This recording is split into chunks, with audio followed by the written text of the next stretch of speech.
The Last Duel. Give this movie some love, give this movie some support. Buy the DVD, buy the Blu-ray, buy the 4K. Type of movie that you don't see that often. Type of movie that people would say, why don't they make movies like this anymore?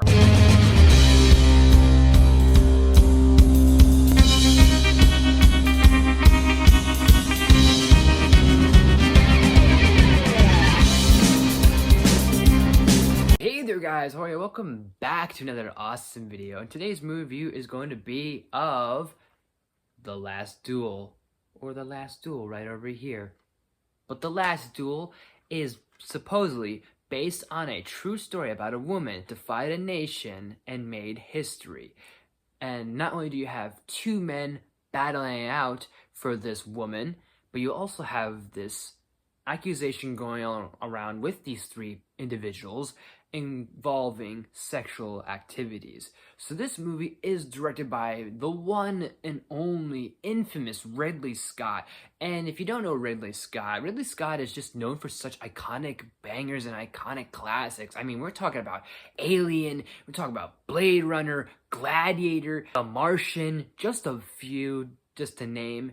And, you know, I talked a little bit about this movie, and I finally sat down and watched this film, because back in 2021, when I was promoting the fuck out of this, I was basically saying, hey, for any of you, I remember in my top 10 best movies of 2021, I said, hey, for any of you that go see the movie in theaters, make sure to go see this film in theaters, because this will help support not only movie theaters, but this will help support original ideas. And I was such an advocate for that what was even funny and funnier about the idea, I actually didn't get a chance to see the movie. And now I sat down to actually watch this film, and I still am an advocate for it, and I will still vouch for and defend that it is one of my favorite movies of 2021. After 4 years later of this movie being out, I mean, not only do you have Ben Affleck, Adam Driver, Matt Damon, Jodie Comer in this film, like, that is already a star-studded cast. Like, just, like, nothing against Jodie Comer, which we'll get to her in a moment, because I have a lot to shed on her, but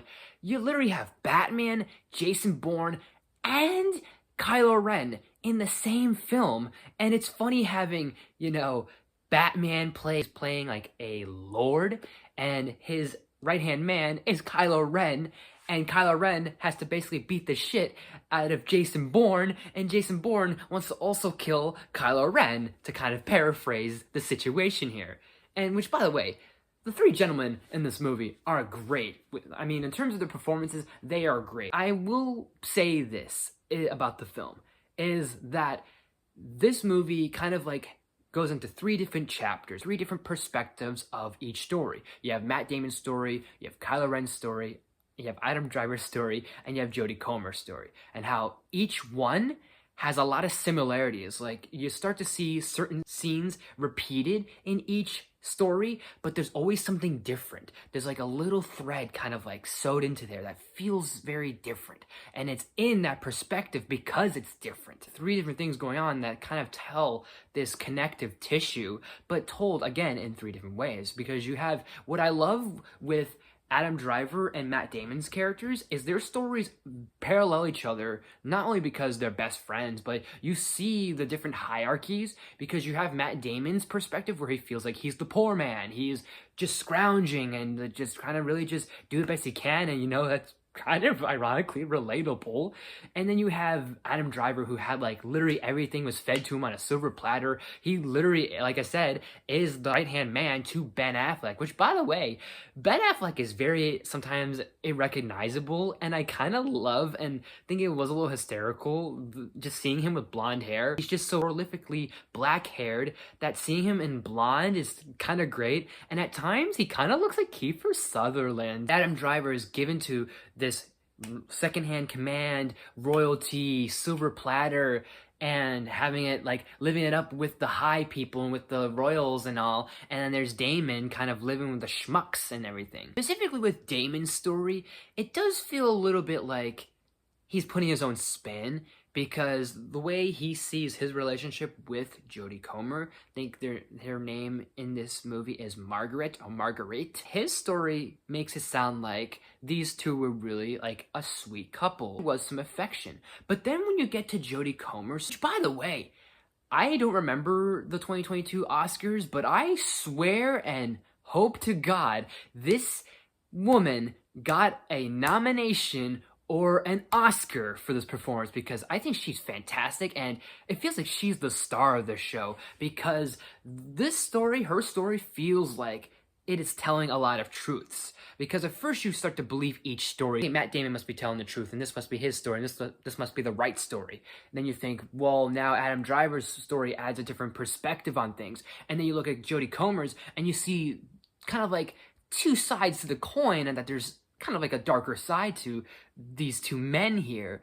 And it kind of makes you believe that maybe these guys weren't so great. I mean, the way Adam Driver comes off is like, I love you and I must have you in this romantic way. But then in Jodie Comer's story, he's played off as like very sleazy, very disgusting. And let's face it here, I'm going to kind of put this out here, and it might be an uncomfortable topic. Essentially, she is a victim of, let's just say, sexual activities that are non-consensual.